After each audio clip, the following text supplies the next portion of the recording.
So RAGs was one of the, it's still one of the hottest topics in the AI boom.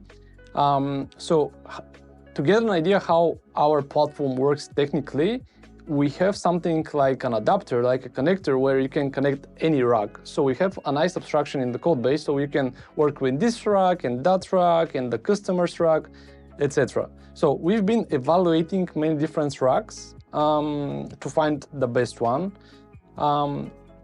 We've tried many different external solutions, some of them proprietary, some of them open source.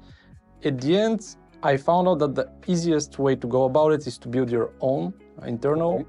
So I'm working on this project. It's called YARP, which stands for Yavor's Advanced RAG Pipeline, which is super funny because it's also a term from the developer community, which means yet another reverse proxy. Okay, that's cool. I think you could do this with chat-gpt or something like this, but I like it. So we've got this YARP, which is basically a Python API, which is an external service. We connect to it using our adapter I just mentioned, and we do all the cool stuff there with parsing, chunking, etc. And we also use pgvector for the vector embeddings. So you managed to put your name on the name of the RAG. That's very impressive. I thought it was a joke in the beginning, but it stayed, and now it's part of the stack.